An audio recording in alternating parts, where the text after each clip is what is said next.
سادہ لفظوں میں جو فلسطین کا ویسٹ بینک کا علاقہ ہے وہ ظاہراً تو فلسطینیوں کا ہوگا اور اس پر فلسطین کی ایک ڈمی حکومت بھی ہوگی، لیکن حقیقتاً اسرائیل کی وہاں پر خود مختاری ہوگی، اسرائیل کی اجارہ داری ہوگی، اسرائیل جو چاہے وہاں پر کر سکے گا۔ یہ وہ 5 نکات ہیں جو اسرائیل کے مشہور اخبار اسرائیل ہایوم نے بیان کیے ہیں، اور اس میں یہ بتایا گیا ہے کہ Trump and Netanyahu's 2 state vision, Gaza wars and Abraham accords expansions, یہ اس رپورٹ کا عنوان ہے۔ اب آپ دیکھ لیں کہ یہ منصوبہ کتنا کارگر ہے اور یہ منصوبہ کتنا خوفناک ہے اور کتنا خطرناک ہے۔ ناظرین اکرام، ایک بات سمجھیں، غزہ پچھلے 627 یا 630 دنوں سے اسرائیل مکمل طور پر ابھی تک فتح نہیں کر سکا ہے، اور غزہ کے اندر اسرائیل کو نقصانات بھی اٹھانا پڑ رہے ہیں، جیسا کہ ابھی 2 دن پہلے ان کے 7 فوجی وہاں مارے گئے تھے۔ اور غزہ کی جنگ کو بند کرنے کا مطالبہ اسرائیل کے اندر سے اسرائیلی عوام کر رہی ہے، اور اسرائیلی حکومت کر رہے، اسرائیلی جو ہوسٹیجز فیملیز ہیں وہ کر رہی ہیں۔ پھر پوری دنیا نے دیکھا کہ غزہ میں کس طرح سے غزہ کی جو شناخت ہے وہ مجروح کی گئی۔ غزہ میں اب خان یونس کی اگر میں بات کروں تو پورا خان یونس منہدم کر دیا گیا ہے۔ رفح کی بات کروں تو پورا رفح منہدم کر دیا گیا، یعنی جو بلڈنگز تھیں، عمارتیں تھیں، رہائشی کالونیاں تھیں، گھر تھے، سوسائٹیز تھیں، سڑکیں تھیں، ہاسپٹلز تھے، سکولز تھے، مساجد تھیں، وہاں پر سب کچھ ایسی ہیوی مشینری لگا کر انہیں بلڈوز کیا گیا ہے کہ شاید یہاں پر کوئی رہنے والا ہی نہیں تھا۔ یہ غزہ کے علاقوں کے ساتھ سلوک ہوا ہے۔ لیکن حیران کن طور پر غزہ کے اندر اسرائیل کو مکمل طور پر اپنے گولز یا جو اہداف ہیں وہ پورے ان کو نہیں ملے ہیں۔ تو اب سوال یہ ہے کہ اسرائیل غزہ پر کیا مکمل خود مختاری چاہتا ہے؟ اور جس طرح سے یہ پلان سامنے آیا ہے کہ غزہ کی جنگ ختم ہو جائے گی، 4 عرب ملکوں کی غزہ پر حکومت ہوگی، پھر غزہ کے لوگ غزہ چھوڑ کر چلے جائیں گے، تو پھر سوال یہ ہے کہ غزہ کا حل کیا ہے؟ اس سے تو یہ بات واضح ہو رہی ہے کہ غزہ پر اسرائیل ہی کا قبضہ ہوگا، اور امریکی صدر ٹرمپ کا جو پچھلے 5-6 مہینوں سے اعلان ہے، بیانات ہیں کہ غزہ پر ان کی حکومت ہوگی، ان کی خود مختاری ہوگی، یہ وہی ساری چیزیں ہیں۔ بہرحال میں آخر میں آپ کے سامنے ایک اور خبر رکھوں گا، اور یہ خبر ہے شام سے۔ شام کا صدر گولانی، جسے احمد اشر بھی کہا جاتا ہے، ماضی میں اسے گولانی کہا جاتا تھا، اور ماضی میں وہ مختلف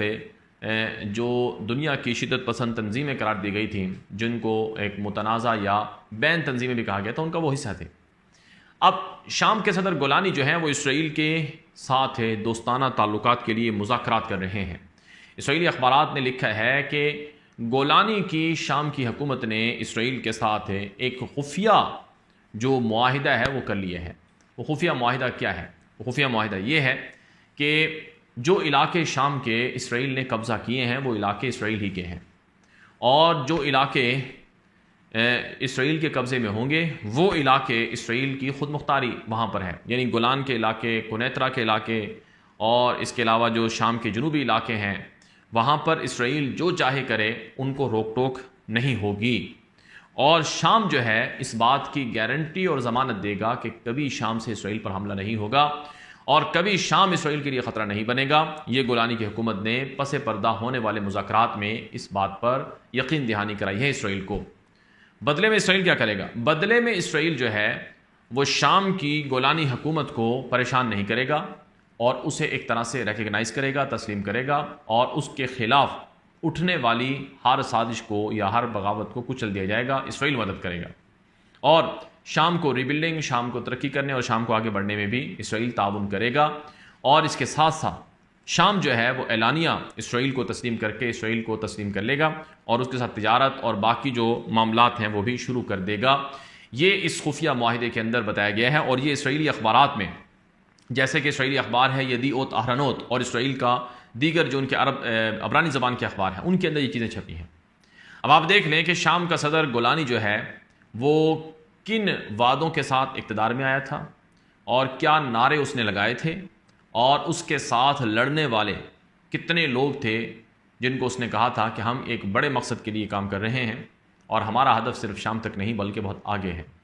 تو دھوکہ کتنا بڑا دیا گیا، اور کیسے خوشنما نعروں کے ذریعے سے اب حکمت اور بزدلی کا لباس اوڑھ کر اسے کامیابی قرار دیا جا رہا ہے۔ تو یہ حال ناظرین کرام صرف شام کے صدر گولانی کا نہیں ہے، یہ حال باقی کے مسلمان حکمرانوں کا بھی ہے۔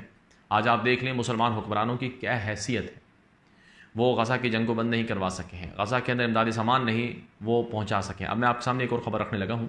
کہ غزہ میں جو امدادی سامان جا رہا ہے وہ پچھلے 24 گھنٹوں میں جو امدادی سامان جانے دیا گیا، آٹا بالخصوص، آٹے کے جو تھیلے تھے ان کے اندر سے کچھ ایسی گولیاں اور دوائیاں پکڑی گئی ہیں جو ممکنہ طور پر لوگوں کے اعصاب کو، دماغ کو شل کر دیتی ہیں اور بعد میں وہ ان کے ہارٹ اٹیک کا یا مختلف طرح کی چیزوں کا سبب بنتی ہیں۔ یہ سوشل میڈیا پر چیزیں نشر ہوئی ہیں کہ جو امدادی سامان تقسیم ہوا ہے، یعنی جو اسرائیل کی طرف سے آٹا وغیرہ تقسیم کیا گیا، اس کے اندر ایسی گولیاں پکڑی گئی ہیں، اور یہ سوشل میڈیا پر یہ خبر بہت زیادہ وائرل ہوئی ہے۔ ابھی تک اس کی جو مکمل تحقیق یا ریسرچ ہے وہ غزہ کے اتھارٹی کی طرف سے نہیں آئی ہے، لیکن سوشل میڈیا پر چیزیں آئی ہیں۔ اس کا مطلب کیا ہے کہ غزہ کے لوگوں کو کیڑے مکوڑے سمجھا گیا ہے، انسانی حقوق پامال ہوئے ہیں۔ غزہ کے اندر لوگ اس وقت بھوک سے بلبلا رہے ہیں، تڑپ رہے ہیں، ایک روزانہ ان پر حملے ہوتے ہیں، دوسرا ان کو آٹا بھی نہیں ملتا ہے، پانی بھی نہیں ملتا ہے، اور عرب حکمران ہیں، مسلمان حکمران ہیں، جن کی باتیں سنو اور جن کو دیکھو تو کہتے ہیں کہ ہم سے بڑا کوئی دنیا کا مہان ہے نہیں، اور ہم سے بڑا دنیا کا کوئی طاقتور شخص ہے نہیں، اور یہ ظاہری دنیا کے اندر حکومت پر اور یہ ظاہری دنیا کے اندر وقتی جو ان کی عہدہ ہے، کرسی ہے، اس پر ان کو خوشیاں ہیں، اور حقیقتاً اندر سے یہ بزدل ہیں۔